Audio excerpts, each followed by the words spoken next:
নমস্কার, আমি নির্মল অ্যাস্ট্রো থেকে বলছি। আজকে আমরা আলোচনা করব কখন মার্গী আর কখন বকরি আমরা বলে থাকি।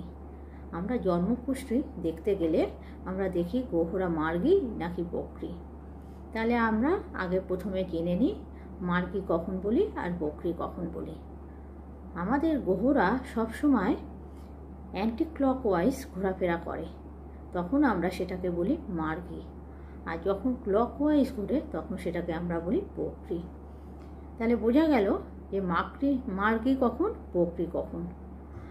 যখন গ্রহরা ক্লকওয়াইজ ঘুরবে তখন সেটাকে আমরা বকরি বলবো, বা অতি ধীর গতিতে তখন ওরা চলাফেরা করে।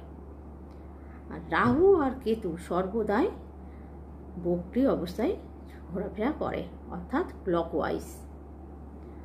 আর সূর্য আর চন্দ্র এরা কেউই বকরি হয় না কখনোই। তাহলে এটা বোঝা গেল।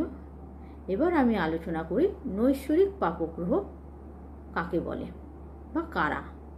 যেমন রবি, মঙ্গল, শনি, রাহু, কেতু, এদেরকে আমরা নৈসর্গিক পাপগ্রহ বলে থাকি। এরা যখন অশুভ জায়গায় বসে থাকে তখন তারা অশুভ ফল দেয়।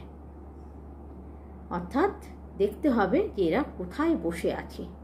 কোনো শুভ ঘরে যদি এরা বসে থাকে তাহলে কিন্তু শুভ ফল খুব কমই দেয় থাকে। তখন দশা অন্তর্দশা আমাদের দেখতে হয় আরও কিছু। তাহলে বোঝা গেল নৈসর্গিক পাপগ্রহ বলতে আমরা কোন গ্রহগুলোকে বলি। এবার আসি গ্রহরা কোথায় তুঙ্গি হচ্ছে আর কোথায় নিচস্থ হচ্ছে। কালপুরুষের প্রথম ঘরকেই আমরা ধরে নিই মেষ। মেষের অধিপতি কি? মঙ্গল। তা মঙ্গল কোথায় হচ্ছে না, মঙ্গল মকর রাশিতে তুঙ্গি হচ্ছে আর কর্কট রাশিতে নিচস্থ হচ্ছে। শুক্র মীন রাশিতে উচ্চস্থ হচ্ছে বা তুঙ্গি হচ্ছে আর কন্যা রাশিতে নিচস্থ হচ্ছে। বুধ হচ্ছে কন্যা রাশিতে নিচস্থ আর মীন রাশিতে হচ্ছে নিচস্থ। এবার চন্দ্র হচ্ছে বৃষ রাশিতে তুঙ্গি আর বৃশ্চিক রাশিতে নিচস্থ। রবি হচ্ছে মেষ রাশিতে তুঙ্গি আর তুলা রাশিতে নিচস্থ।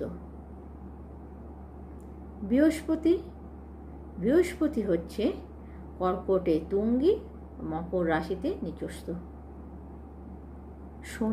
শনি কোথায় তুঙ্গি হচ্ছে না, শনি তুলা রাশিতে তুঙ্গি হচ্ছে আর মেষ রাশিতে গিয়ে নিচস্থ হচ্ছে।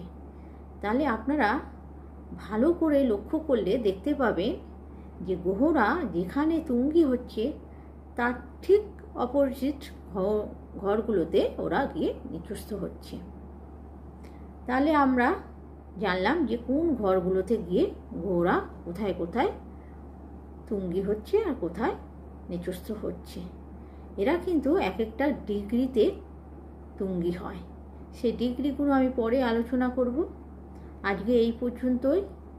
আমাদের এটা যদি ভালো লেগে থাকে তাহলে আপনারা সাবস্ক্রাইব করবেন এবং লাইক ও কমেন্ট করবেন। নমস্কার।